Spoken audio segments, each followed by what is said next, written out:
¿Qué tal? El lenguaje ha sido siempre un tema de discusión filosófica. El lenguaje no es solo un modo de comunicarnos, sino el modo en que representamos en nuestra mente todo aquello a lo que atribuimos significados. Es decir, es una de las condiciones para el pensamiento. Y por eso, además, nos sirve para comunicarnos. Podemos decir que es el puente que nos une con la realidad. Y estamos siempre atravesando ese puente y nos acostumbramos tanto a ello que a veces olvidamos que ese puente existe. Y pensamos que nuestro lenguaje está implícito en la realidad y en la existencia. El lenguaje es un puente, pero no es el único puente. Las imágenes y muchos estímulos sensoriales anteriores al lenguaje también lo son, de otro tipo. Pero incluso las imágenes, como ya hemos visto, pueden constituirse en sistemas cargados de significado, es decir, pueden constituir sistemas similares al lenguaje verbal.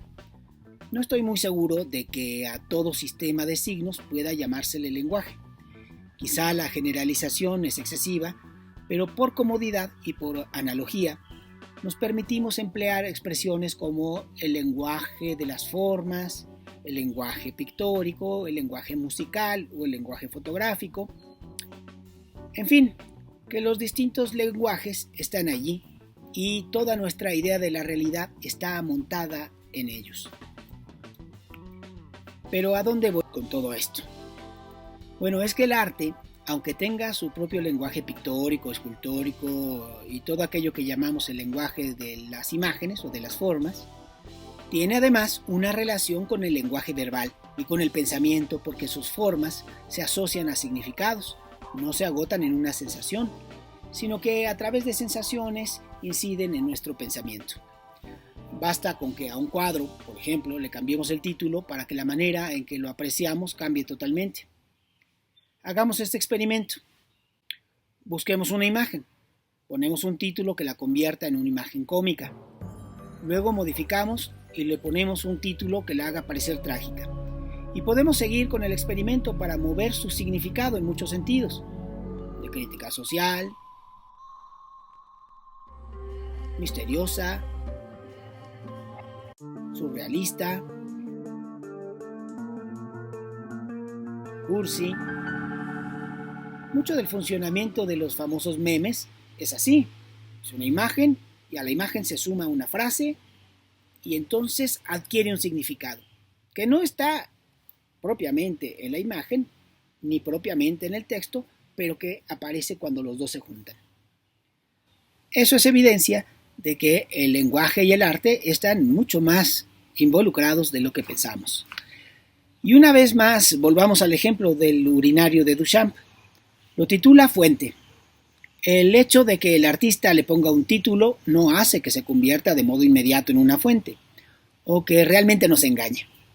Porque a nuestro cerebro no le basta la broma para modificar nuestra interpretación del objeto que de inmediato reconocemos, pero al mismo tiempo nuestra relación no es la misma que si lo encontramos simplemente en un sanitario. Sabemos que es la obra que propuso un artista. Entendemos la ironía de Duchamp y esa ironía nos pone en evidencia que esa relación entre el objeto y su significado no está dada de antemano, sino que es una construcción cultural que depende de muchas cosas, por ejemplo, del contexto, del momento histórico, de la predisposición del espectador, de nuestra educación, de nuestros conocimientos previos sobre el arte, etc. Ese es el primer ejemplo de arte conceptual.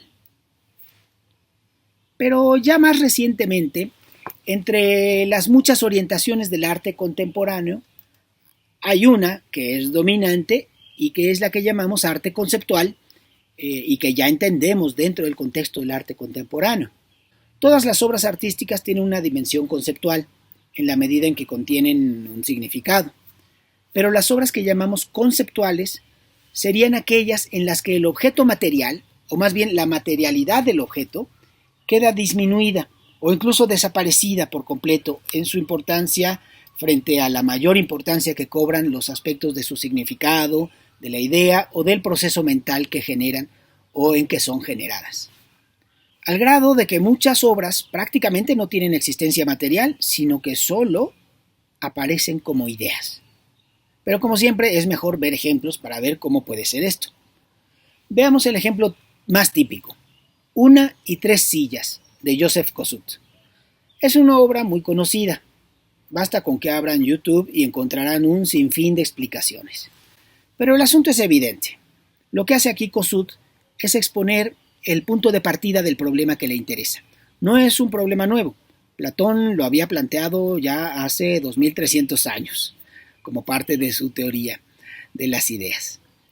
¿Cuál es la silla real? La imagen de una silla, el concepto de silla, la silla material. Y digo que es un punto de partida porque ese conflicto entre objetos, palabras y significados van a convertirse en el nuevo juguete de los artistas.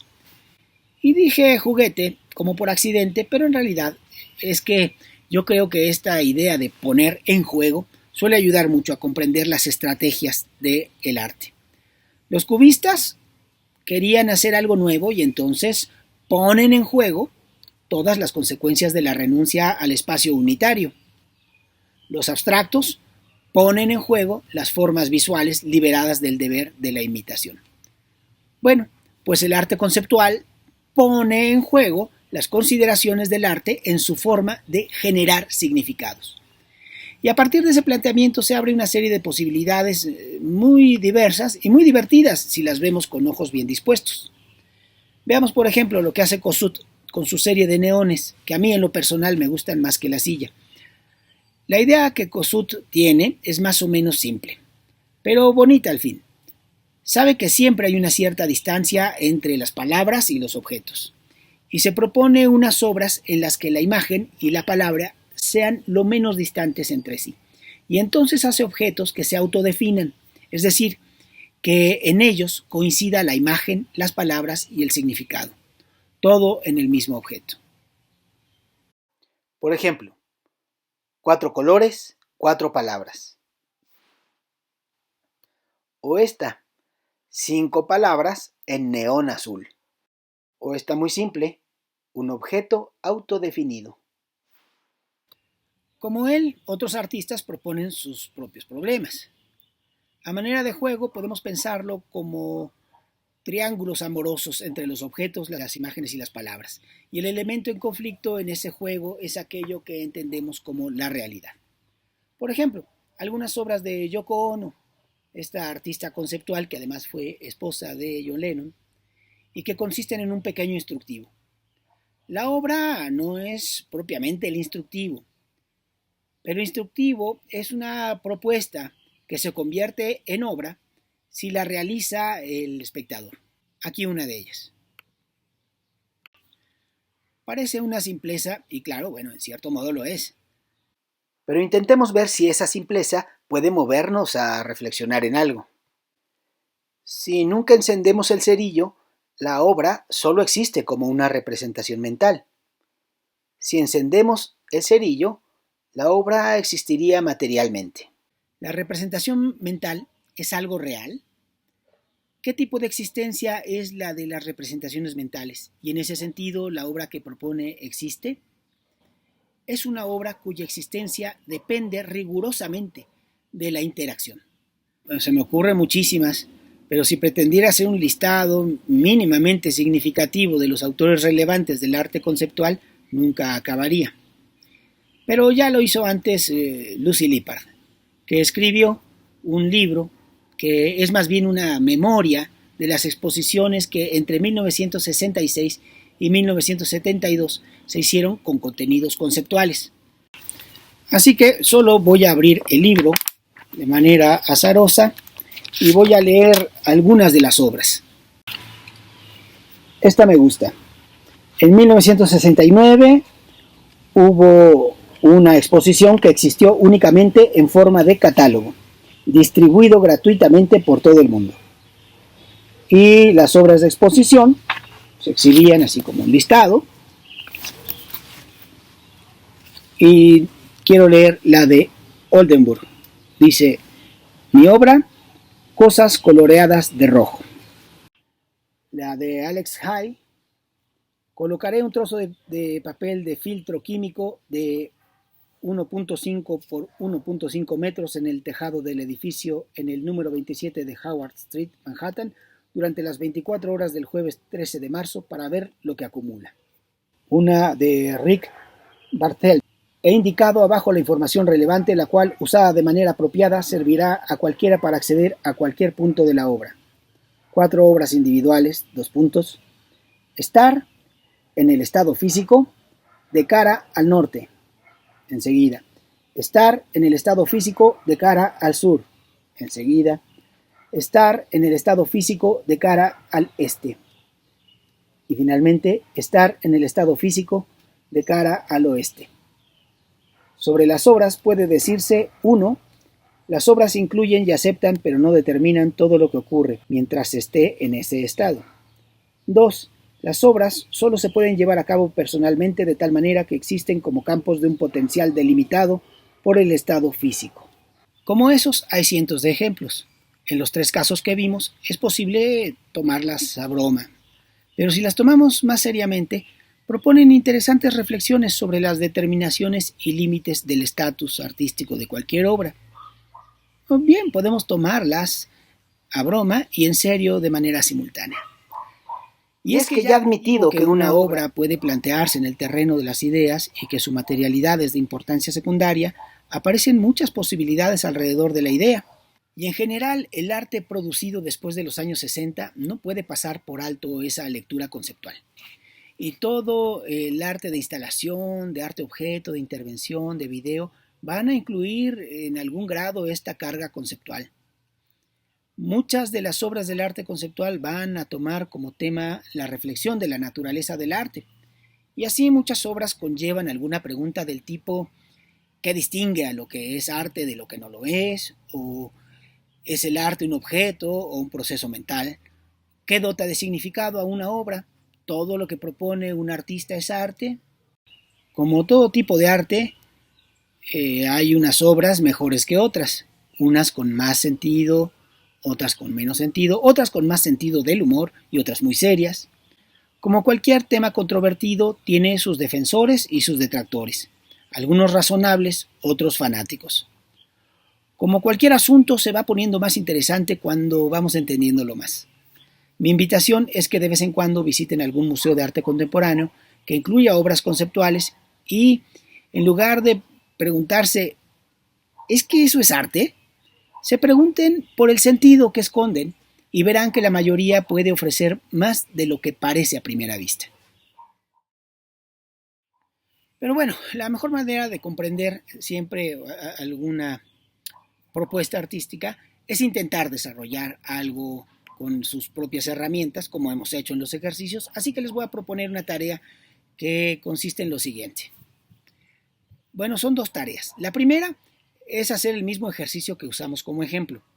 Eligen una imagen, cualquiera, elíjala bien que les sirva para esto.